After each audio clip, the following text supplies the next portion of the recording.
샬롬. 오늘도 우리 하나님의 은혜와 평강이 우리 사랑하는 성도님들의 삶과 가정 가운데 있기를 소원합니다.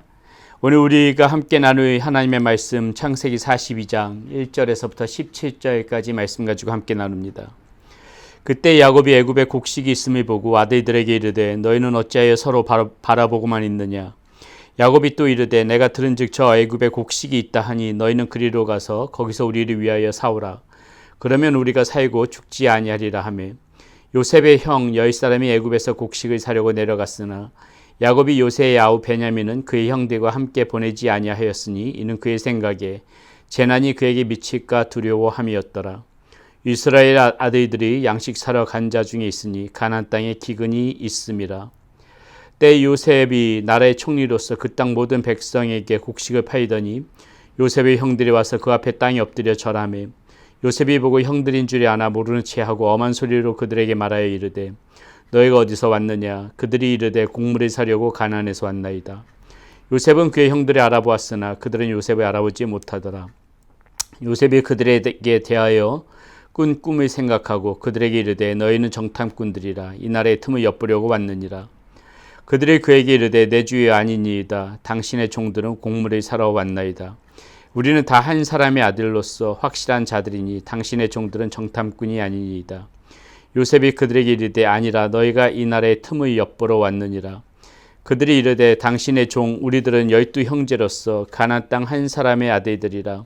막내 아들은 오늘 아버지와 함께 있고 또 하나는 없어졌나이다. 요셉이 그들에게 이르되 내가 너희에게 이르기를 너희는 정탐꾼이라 한 말이 이것이니라. 너희는 이같이 하여 너희 진실함을 증명할 것이라. 바로의 생명으로 맹세하노니 너희 막내 아우가 여기 오지 아니하면 너희가 여기서 나가지 못하리라. 너희 중 하나를 보내어 너희 아우를 데려오게 하고 너희는 갇혀 있으라. 내가 너희의 말이 시험하여 너희 중에 진실이 있는지 보리라. 바로의 생명으로 맹세하노니 그리하지 아니하면 너희는 과연 정탐꾼이니라 하고 그들이 다 함께 3일을 가두었더라. 아멘. 예, 우리는 어제 말씀 가운데서 애굽 땅에 지금 풍년이 들고 또 7년 동안 풍년이 들고 7년 동안 흉년이 드는데 자, 이 풍년이 들 때 곡식을 잘 저장해 두었다가 이 흉년의 때 그 곡식을 푸는 그런 과정에 있는 것을 우리는 어제 말씀 가운데서 잠깐 나눴습니다. 자, 오늘 말씀은요. 이제 이 애굽에 곡식이 있다는 소리 듣고 아마 지금 이 기근이 전 세계적인 기근인 것 같은데 자, 이 애굽 땅에 곡식이 있다는 것을 알고 저 멀리 가나안 땅에서 이제 요셉의 형제들, 그 야곱의 자녀들이죠. 그 10명이 지금 이 곡식을 구하러 지금 이 애굽 땅에 내려오게 되는 장면, 바로 그 장면을 오늘 말씀 가운데서 다루고 있습니다.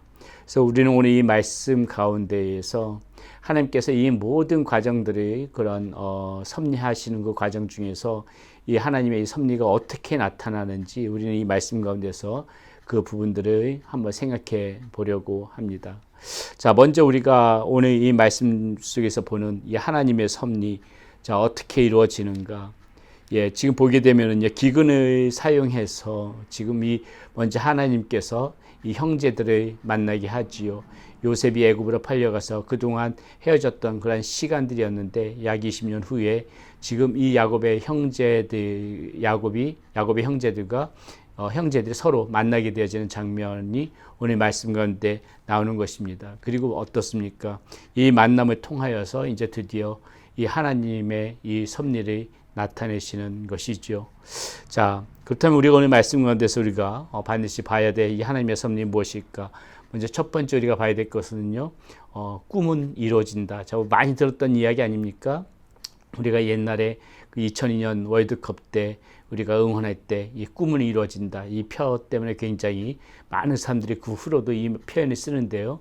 예, 하나님께서 뜻하신 그러한 계획들, 섭리들은 반드시 이루어진다는 것입니다. 이 하나님의 섭리가 요셉의 꿈을 통하여서 나타났지 않습니까? 예, 빈틈없이 하나님께서는 이 요셉에게 하나님의 섭리를 보이신 다음에 그 꿈을 이루어 가신다는 것입니다. 오늘 말씀에 보게 되면은 자, 6절 말씀이 이렇게 나오죠. 때 요셉이 나라의 총리로서 그 땅 모든 백성에게 곡식을 팔더니 요셉의 형들이 와서 그 앞에서 땅에 엎드려 절하며 이미 오래전에 요셉에게 하나님이 주셨던 꿈입니다. 아마 시간이 오랫동안 지나서 요셉도 이 꿈을 잊어버렸을지 모르고요. 아마 형들도 이 꿈에 대해서는 뭐 생각하지 않았을 것입니다. 그런데 어떻습니까? 아무리 시간이 오래 지나고 기간이 오래 지나도 하나님이 이 계획하신 것들, 하나님의 이 섭리 가운데 있는 것들은 반드시 지금 이렇게 이루어진다는 것입니다. 하나님께서 마음 먹으시고 이루시고자 하는 것들은 시간과 상관없이 반드시 이루어지게 돼 있다는 것이에요. 그것이 오늘 우리에게 주시는 이 하나님의 섭리, 하나님의 이 말씀이라는 것입니다. 자, 요셉이 어떻습니까? 이 꿈을 이루기 위하여서, 자신이 꾼 꿈이 이루어지기 위하여서 요셉에게는 어떤 일이 있었습니까? 그 고난을 견디어내야만 되는 그런 순간들이 있었습니다. 오랜 시간 동안 종노릇 하면서 노예로 살아가면서 요셉은 굉장히 힘들었겠지. 어려운 시간을 보냈지만은 이 시간들을 견디고 이겨냈더니 하나님께서 그 어느 순간에 이 요셉의 꾼 꿈들을 하나님께서 이루어 주시는 것이 바로 오늘 말씀 가운데서 나오는 장면이라는 것이죠. 자, 그렇다면 우리가 이 말씀을 통하여서 무엇을 알 수 있습니까? 우리의 모든 고난과 아픔 속에서도 이 하나님의 섭리는 반드시 있다는 것입니다. 요셉의 꿈만 이루어지는 것이 아니고요. 우리가 살아가면서 겪게 되어지는 모든 일들도 하나님의 손 가운데 있는 것이고 하나님의 섭리 가운데서 펼쳐지는 것이라는 것이죠. 그렇기 때문에 비록 우리가 조금 힘들고 어려운 시간들 우리의 삶 가운데 있지만은 우리가 반드시 기억하고 믿어야 되는 것은 무엇입니까? 우리의 모든 삶 가운데에서도 우리가 하나님의 섭리 가운데로 흘러 들어간다. 그리고 하나님의 섭리 가운데 있다는 것이죠. 그래서 우리는 무엇을 생각해야 돼요? 이 고난 속에서, 어려움 속에서 요셉이 취했던 그 방법을 생각해 봐야 되는 것입니다. 이 어려움 속에서도 요셉은 하나님 곁을 떠나지 않았죠. 그동안 우리가 이 요셉을 가지고 여러 부분을 나눴지만은 요셉이 비록 얼쑥하고 또 잘못된 부분들도 물론 있었지만은 그래도 요셉은 지난번에도 한번 말씀 나눴듯이 그 죄 짓는 것을 두려워하고 그리고 하나님을 의지하는 그 마음이 요셉의 마음 가운데 있었다는 것입니다. 비록 환경은 어렵고 그리고 여러 가지 그 불행이 닥치고 고난이 겹쳤지만은 요셉은 하나님을 한 번도 떠난 적이 없어요. 하나님의 눈을 의식했고 죄 짓는 것을 두려워했고 그리고 하나님 곁에 있으려고 했습니다. 이 어려운 시간 속에서도 불행 속에서도 요셉이 하나님의 곁을 떠나지 않았기 때문에 오늘 이 하나님의 섭리, 요셉을 통하여서 계획했던 이 하나님의 섭리가 이루어지는 것입니다. 오늘 형들의 동생 앞에 와서 절하는 이 모습을 보고 우리는 바로 그 점을 생각해야 된다는 것이죠. 우리가 어떠한 시간, 어려운 시간 속에서도 우리가 참고 견뎌내고 하나님에 대한 소망을 거두지 않고 하나님의 곁에 붙어 있으면은 우리를 통하여서 계획하신 하나님의 섭리들 언젠가 우리들의 꿈은 이루어진다. 하나님의 섭리는 이루어진다. 이러한 믿음으로 오늘도 저와 여러분들이 함께 살아가셔야 될 것 같습니다. 또 하나 우리가 보고 싶은 것은요, 이 형들의 모습을 통해서 보고 싶은 부분이 있는데요. 자, 이 고난을 통하여서 우리를 돌아보게 하시는 것도 하나님의 섭리다. 하나님의 이 섭리 가운데서 우리가 고난이나 어려움이 있다면은요, 우리가 물론 그것이 하나님의 뜻 가운데서 오는 어려움일 수도 있지만은 때로는 우리가 이 고난이 닥칠 때, 불행한 일이 닥칠 때, 어려운 일이 닥칠 때 우리는 무엇을 생각해야 됩니까? 혹시나 우리의 어떠한 잘못된 부분들은 없었는지, 우리의 삶 가운데서 내가 하나님 앞에 잘못 살았던 부분들은 없는지 반드시 자기 자신을 성찰할 그런 필요가 있다는 것이죠. 이것이 무슨 의미입니까? 오늘 말씀에 보면은요, 13절에 이렇게 나와요. 자, 먼저 요셉이 그 형들의 정탐꾼으로, 요셉은 뭘 알고 있습니다. 자신의 형들이란 걸 알고 있는데 일부러 지금 정탐꾼으로 요셉이 형들을 몰아가지요. 그럴 때 이 형들의 반응이 어떻게 나오는지 13절에 이렇게 나옵니다. 그들이 이르되 당신의 종 우리들은 12 형제로서 가나안 땅 한 사람의 아들들이라. 막내 아들은 오늘 아버지와 함께 있고 또 하나는 없어졌나이다. 자, 계속해서 요셉이 자신들을 정탐꾼으로 몰아가자 이 형들이 어쩔 수 없이 지금 자신들의 이 가족사를 이야기하고 있는 것입니다.